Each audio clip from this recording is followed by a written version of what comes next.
بعد معاناة وفترة طويلة جدا جدا من التوتر ومن القلق ومن التوتر النفسي والتوتر العصبي وضغط المذاكرة وضغط الدروس وضغط امتحانات وضغط شهور طويلة جدا، حان الأوان إن امتحانات ثانوية العامة بعد يومين. انتي بقى كدورك كمامي في البيت تعملي ايه لولادك علشان خاطر تهيئ لهم جو مناسب ان هم يذاكروا فيه، وان ما يكونش فيه توتر وقلق وعصبية والكلام ده كله؟ الولد او البنت اللي في ثانوية عامة بقالهم فترة طويلة جدا في شد جامد قوي مع المدرسين ومع بابا وماما في البيت، وركزي شوية وامتحاناتك وثانوية عامة ودي السنة اللي هتفصل ودي الحاجة الوحيدة اللي هتخلي السنة تفصل وهتخليكم ناس كويسين او مش كويسين، ده او ده او هكذا من الكلام قال من الام او من الاب في البيت لاولادهم.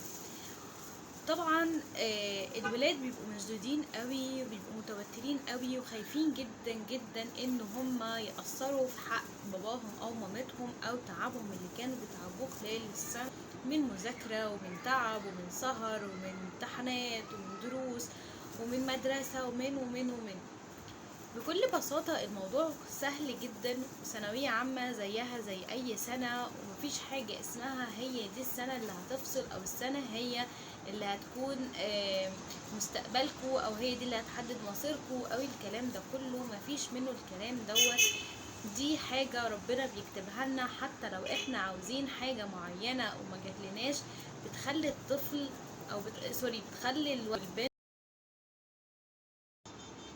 بكل سهولة ان الولد او البنت اساسا بيبقوا مضغوطين جدا، وبيبقى ممكن ما يكونش باين عليهم وممكن يكون باين عليهم.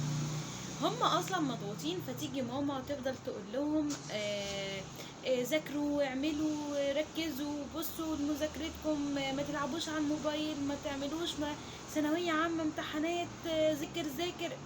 انت بتديله اصلا نيجاتيف انرجي، هم اصلا مضغوطين وهم اصلا ما عندهمش الطاقة ان هم يسمعوا اي حاجة وكده كده هم اساسا متوترين، فتوترك وكلامك معاهم اكتر بيخليهم ينسوا اللي ذاكروه وبيبقوا خايفين، والخوف ده بيجي عليهم بشكل سلبي، فبيبدأوا ان هم ما يركزوش في اللي هم بيذاكروه. طب لو بصينا الناحية التانية، لو انت بدأت ان انت تشجعيه، لما تبدأي ان انت تدي لابنك او بنتك بوزيتيف انرجي، لما تبدأي ان انت تديهم كلام او ما يحسوا ان انت متقبلاهم، ان هو ذاكروا كلام هادي بالراحة، اديهم طاقة حلوة،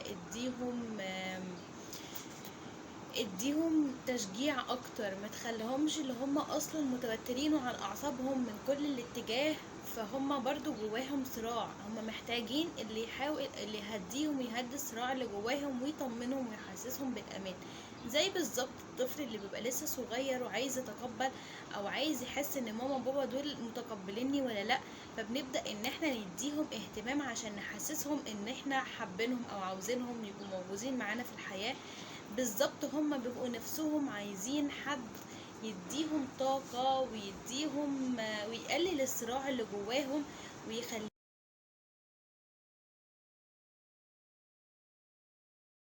دايما بيبقوا يتكلموا مع اولادهم، ركز شوية في الامتحان، خلي بالك من الامتحان. فبيبدأ هنا الولد او البنت رايحين الامتحان هم مركزين قوي في كلام ماما، فبدل ما تبدأي ان انت تقولي له ركز ذاكر بص مالكش دعوه بحد، وتبدأي ان انت توتريه اكتر ما هو اصلا متوتر، فلا، وروحي الامتحان وامتحن وكأن مفيش اي حاجة، كأنك قاعد في البيت وكأنك بتمتحن امتحان عادي، وبس نحاول ان احنا نركز ونصفي ذهننا، ويبدأ ان احنا نحل سؤال بسؤال، والسؤال اللي يقف معاك سيبه وبعد كده حل اللي بعديه وبعد كده ارجع تاني وهكذا.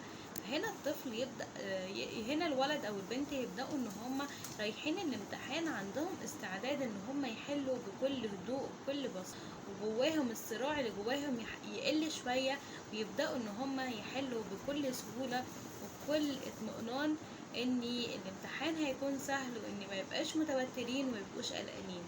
احنا نحاول بس ان احنا نديهم طاقة ونديهم اهتمام ونديهم كلام يخلي عندهم او يبقى حاسسهم بالامان شوية، علشان يبدأوا ان هم يدخلوا الامتحان وتبقى امتحانات عادية. وفي الاخر المجموع والتقدير والتنسيق دوت حاجة ربنا كاتبها، دي حاجة ربنا كاتبها لهم، وفي الأول وفي الآخر هم هيوصلوا لحاجة ربنا كاتبها لهم. جابوا تقدير، جابوا التنسيق، جاب نفس الدرجات أو التقديرات اللي هم جايبينها. دي برضو في الأول وفي الآخر كل حاجة ربنا كاتبها للإنسان. ممكن يكون هم حابين حاجة وما جاتلهمش، بس هيلاقوا نجاح في الحاجة اللي ربنا كاتبها لهم. وكل دوت في الآخر برضو بمشيئة الرحمن عز وجل. هنا أكون خلصت بعض النصايح اللي حبيت أقدمها للمامز مع أولادهم في الفترة بتاعة امتحانات ثانوية العامة. يا رب يكون الفيديو عجبكم، ويكون حاول ان هو يخفف التوتر والقلق اللي كمان جواكم انتوا كمامز. باي.